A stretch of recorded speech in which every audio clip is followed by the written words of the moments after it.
Yeah, that's the way. Yeah, that's the way.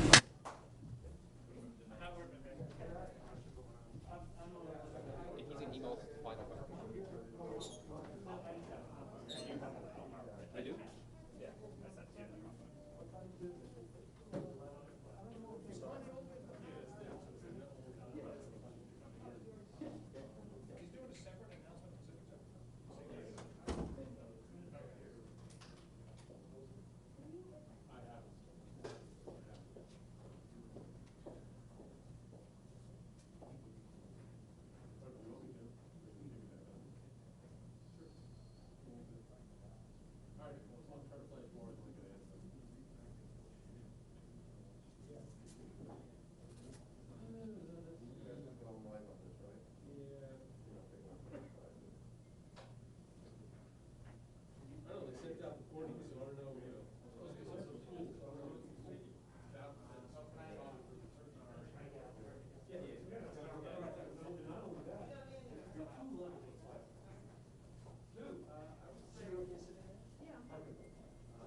I can't hear you.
Good morning to everyone. How are we doing today? All getting ready for Thanksgiving. Beautiful day, socially distanced. It's a pleasure to be on Long Island. It's a pleasure to be at the Wyandanch Wheatley Heights Ambulance Company. Let me thank Chief Tanya Rivers for hosting us today. Thank you very much. Thank you, Chief. Is that what we call you, Chief? Yeah. They call you Chief at home? Yeah. I don't want to tell you what they call me at home. I also want to thank the Wyandanch Resource Center for all their help and the executive director, Beverly Theodore. So it's a pleasure to be with her. Thank you very much. Thank you, Beverly. Thank you for having us here today. Wanted to talk about a couple of facts, then we're going to go give out some turkeys. We're going to give out a lot of turkeys. We're giving out thousands of turkeys across the state of New York. One of the things with everything else we have going on today, you also have a lot of families in need at an especially difficult time. You know, today is day 269 of this COVID situation. 269 days. It's a long time. Certainly, when you live it every day the way we've lived it every day, it feels like an eternity, right? But in the scope of life, it's not that long a period of time. There'll be a day when we look back at this and we say, remember when we went through COVID? Remember when? You know, remember when we went through 9/11, how terrible 9/11 was when we were going through it. But then life brings perspective. And the question is, are we being smart now? I want to make sure you know everybody who's with me here today. To my left is Gareth Rhodes, who's the deputy head of the Financial Services Department. Melissa DeRosa, who's got a special Thanksgiving sweater on today, her special New York tough sweater. And to her right, Jack Stern, who works with me in the press office and is one of the gurus who does these fancy PowerPoints, because I don't know how to do any of it. So today is day 269. You turn on the TV, and everyone is talking about the concern about Thanksgiving and why we have to be safe during Thanksgiving and the fear of COVID during Thanksgiving. I was watching the news this morning. Airline traffic is way up, and they're all concerned about the increase in airline traffic. Why is everybody worried about Thanksgiving?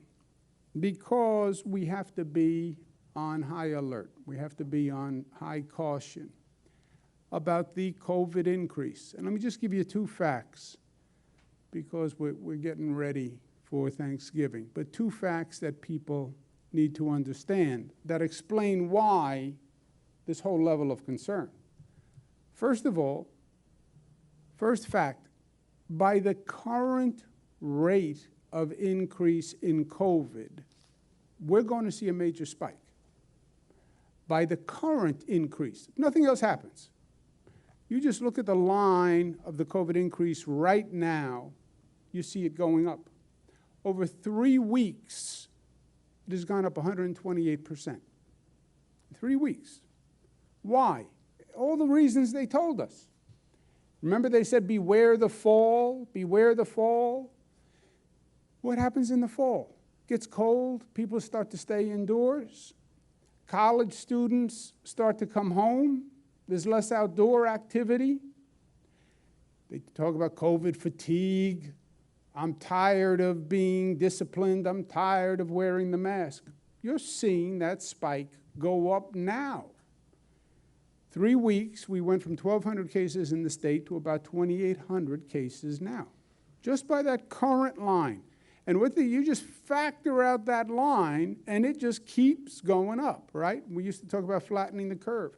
Long Island, 149% increase in 3 weeks. Higher increase than across the state.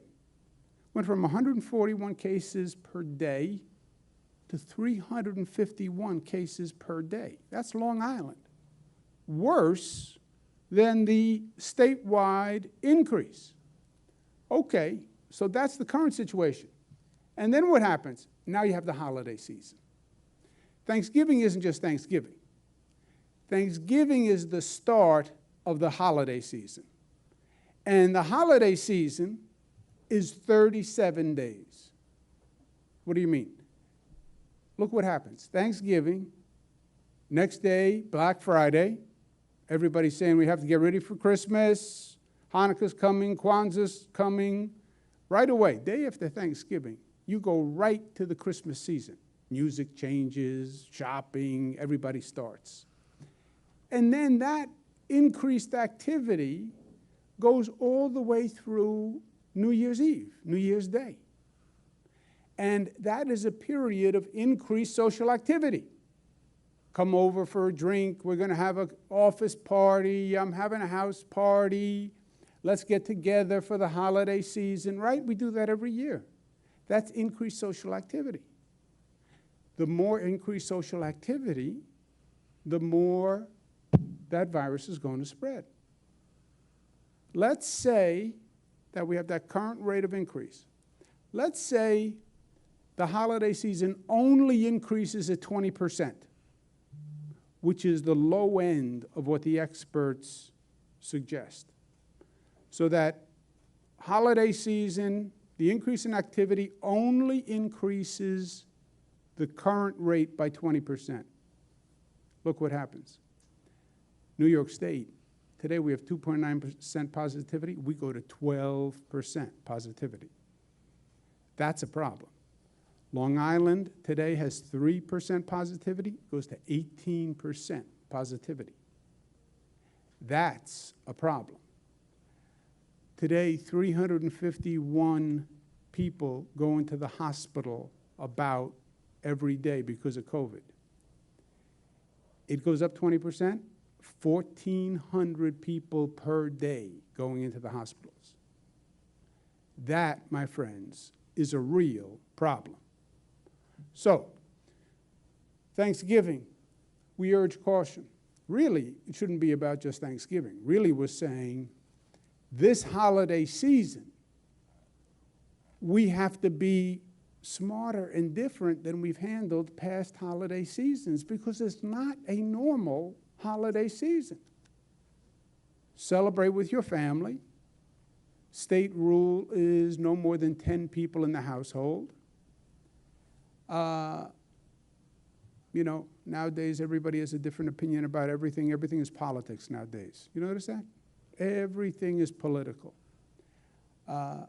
This is not political. Donald Trump, his administration, his CDC, Centers for Disease Control, says celebrate only with your household, only with the people you've been with, only your pod. We talk about a pod now. Only your family. That's Donald Trump. President-elect Biden's advisors say the same thing. When is the last time you heard Donald Trump's advisors and Joe Biden's advisors saying the same thing? Right? Never. This is the only thing that I have heard them agree on. So this is not about politics. This is about just health experts looking at those facts that you just saw. It's going up anyway. It goes up a little bit. We're going to have a problem. This is not a normal Thanksgiving. It was not a normal summer.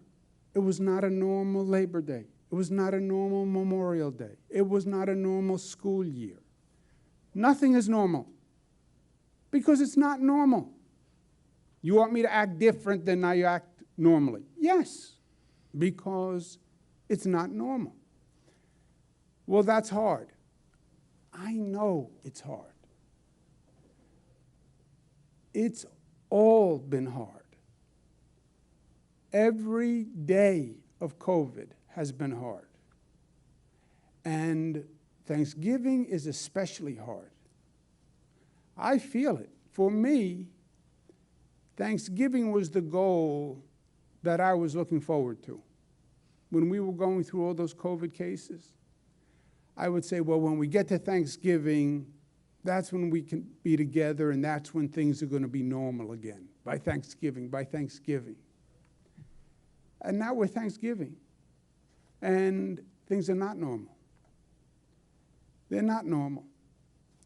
And it's sad. And Thanksgiving is the one time. It's family. It's about family. I have one daughter. I have 3 daughters. One daughter, twins, and Michaela. One daughter's in Chicago. I had her on the phone. She was going to come home. She's crying on the phone. The doctor said it's not safe for her to come from Chicago. Because even if you get a test, then you have to get on an airplane, then you go through the airport, who knows what's going to happen. So she's crying on the phone. And you know, as a parent, when your child cries, it just goes right through you, right? You melt, just melts. I have my mother, who is a senior citizen. She does not admit that she is a senior citizen. My mother somehow became younger than me in age. I don't know how she did that mathematical equation in her head, but you talk to her. She's younger than I am. But she just doesn't understand it. She just does not understand it. I had to talk to her last night. She called me back this morning to go back through the same thing. I don't understand. You haven't seen your sisters in a long time. You haven't seen your nieces. You haven't seen your nephews in a long time. I don't understand it. I don't understand it. And she doesn't understand it. This is a Thanksgiving, 89 years old. It's never been a Thanksgiving like this in her life. But that's the fact. And it is hard.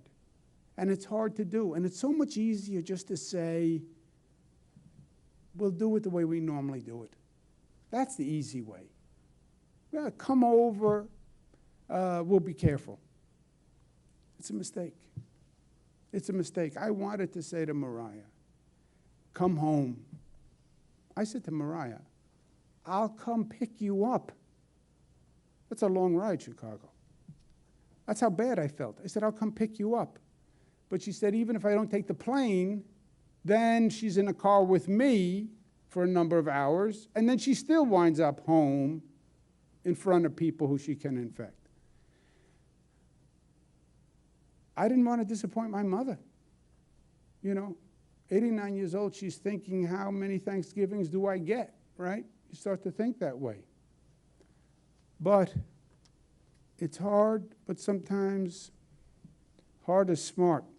The way I try to do it in my mind to help me sleep is not a normal Thanksgiving. This is a special Thanksgiving.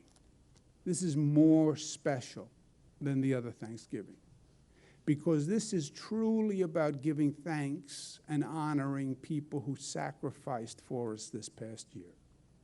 And there are a lot of people who sacrificed to get us through COVID. There are people who gave their lives to get us through COVID. There are nurses who died to get us through COVID. There are doctors who died to get us through COVID. There are police officers who died to get us through COVID. There are National Guards people who died to get us through COVID. That's why this is a special Thanksgiving. And for that special Thanksgiving, yes, the celebration is different. But it is special. And it is in many ways more profound and more meaningful than the past Thanksgiving. So yes, it's going to look different, it's going to feel different. But in here, it's more special, it's more powerful than past Thanksgiving. I give thanks to all those essential workers who showed up for work every day so we could stay home safely. Think about that.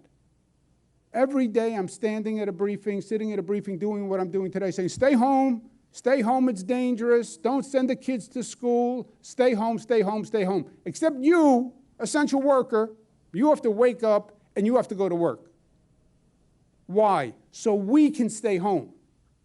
You have to drive the bus and have hundreds of people walking past you and put your life in danger. You have to drive the train. You have to be at the food store to keep food on the shelves, because if we don't have food on the shelves, you're going to see panic. You have to show up at the utility company, because if people flick that light switch and there are no lights in their home and there's no heat, there's going to be panic. How brave were those people? Went out in the face of danger. I give thanks for them. And that is special. So celebrate Thanksgiving.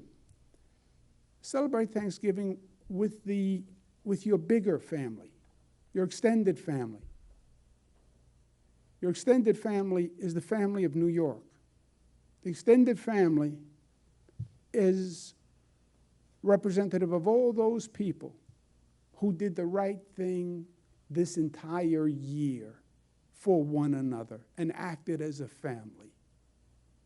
When those essential workers went outside, they were your brothers and they were your sisters. And they did it out of love for you, even though they didn't know you, but because they were part of the family of New York, the family of humanity, the family of community. And they believed that. That's what they were honoring.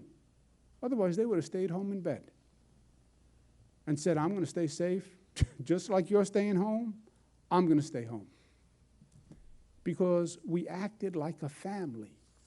We acted out of love.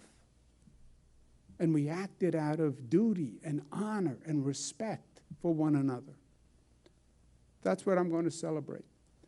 So I won't have my family at the table, but I have my broader family at the table. And I am honoring them this Thanksgiving. And this Thanksgiving, as usual, we remember the less fortunate. But this is a special one, and we have to be careful. But New York set the standard for the nation in how people respond. We went from the highest infection rate in the nation to the lowest infection rate in the nation. How does a state do that? How about a state like New York? So complicated, so diverse, black, brown, white, LGBTQ, upstate, downstate, Democrat, Republican. How did New Yorkers do that? Because we were together. We came together. We rose above the differences.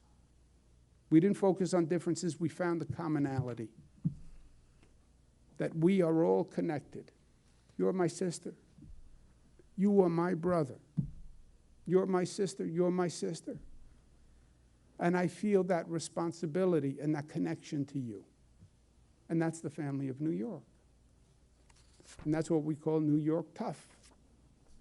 We're smart. We're united as a family. We're disciplined, putting on this thing. And we love one another. We love. And we're tough enough to say we love. We're strong enough to say, I love you. I love you. And we're acting out of love. That's what New York tough means. And we have a special mask for Thanksgiving, because, you know, we're also creative in New York. We are creative, and we do things a little different. And we have a special mask. Don't be a turkey this Thanksgiving. Wear a mask. Don't be a turkey. How good looking is this mask, right? You ready? Look at that. How beautiful is that? Tell the truth.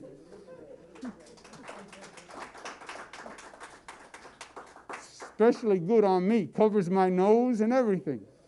I'm better looking with the mask. Questions? Governor, a couple of Long Island-centric questions. First off, yesterday you announced a couple of yellow zone designations for Long Island. There's at least 3 communities, Freeport, Uniondale, Brentwood, that seem to be on the brink. Any additional cluster zone designations for Long Island? Gary? Yeah, Robert, you're right. There are, as you saw in our slideshow yesterday, we put up the number of the different infection rates in these communities. There are a number that are on the brink, as you said, and we've been in touch with the county executive offices in both counties And as those meet the metrics over the 10-day period, you'll be seeing additional zone designations. You can expect to see additional zone designations, but the hope is that, of course, the numbers come down before that's required. On the enforcement measures for Long Island, both the Nassau and the Suffolk police departments have indicated that they will enforce the 10-person designation and they will respond to complaints. However, the Suffolk County Sheriff's Office has said they won't take part in this. Your thoughts on how the sheriff is responding, and specifically Long Island as a whole, are you comfortable with the enforcement measures that the law enforcement out here is taking? Yeah, let me say this. The law is the law. The law is the law. The law is no more than 10 people in a home. And that's the law, and the law is the law. By the way, this is not a political situation. Trump administration, CDC, says no one other than the household that you have been with, right? So no one else beyond the household you have been with. Nobody new come into the home. That's Trump. Joe Biden's advisors say the same thing. Sheriff says, well, politically, I disagree with that. Well, are you a politician or are you a law enforcement officer? You have to pick, because it gets very dangerous when a law enforcement officer says, I'm only going to enforce the laws that I agree with. You're not a law enforcement officer. Then you're a politician. And by the way, sheriffs are politicians. They run for office. A lot of people think that's a conflict. But they're giving their political opinion and then saying, I'll only enforce the laws that I politically agree with. That is a frightening precedent. What if they don't agree with anti-discrimination laws? What if they don't agree with domestic violence laws and say, well, that happened between a husband and a wife in a home. That's their business. I don't think government has a right to go into that home and tell the husband how to treat the wife. I'm not interested in your political opinion. Enforce the law. And when they pick and choose, now you're putting your politics above the law.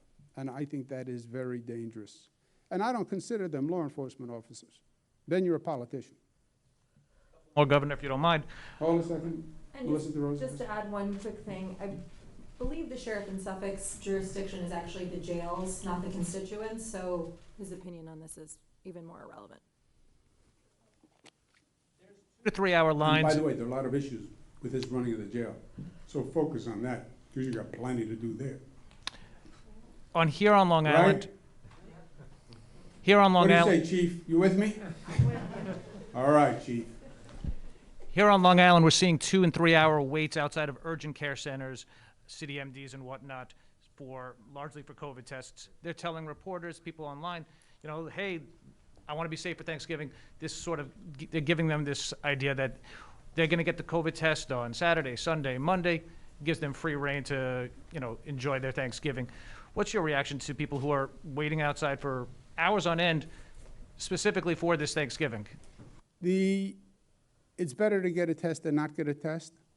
Also, just so people know on the point about the lines, we do more tests in New York State than any other state by far. We do more states pro rata than any other state by far. We have more testing sites than any other state by far. Make sure you know how many testing sites we have available, and because we have some sites that are backed up and some sites that have availability. So people tend to go towards certain sites. I use the analogy, we have Dunkin' Donuts all over the place. Some Dunkin' Donuts have a long line. Some have no line. You're getting the same coffee. Go to look up where the available sites are and distribute the load better. Getting a test is better than not getting a test. But if you test negative today, that doesn't mean you're negative tomorrow, right?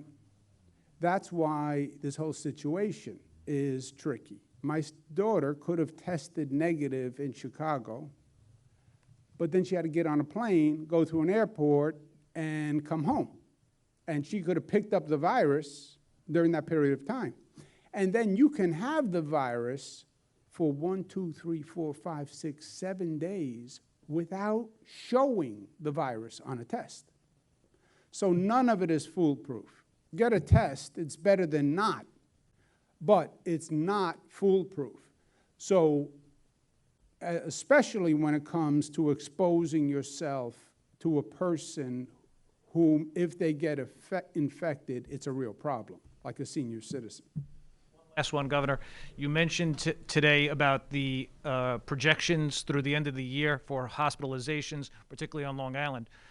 So the obvious question is, how do we look in terms of capacity? Are we going to look at more potential pop-up hospitals like we did early on, Stony Brook University?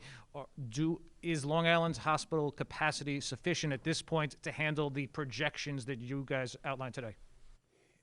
It's all about projections, right? We are projecting a 20% increase through the hospital season. Some people say that's low, some people say it's high. Experts. Nobody's been here before, so nobody knows. If we are in that range, we have the hospital capacity. If we are above that range, then we would start to look at emergency hospital beds. On Staten Island, we had to already open an emergency hospital facility because on Staten Island, the numbers went up so high that it overwhelmed the hospitals in Staten Island. So it's a serious situation. So bottom line, see that good-looking mask? Chief, how good-looking is this mask, Chief? Really good-looking. Is this the best-looking mask you ever saw, Chief? Yeah, take a picture of that mask, right? Because it is so good-looking. All right. Thank you all. Happy Thanksgiving. Be safe. Wear that good-looking mask, and we'll be all right. Thank you. Thank you for having us. Let's go give out some turkeys.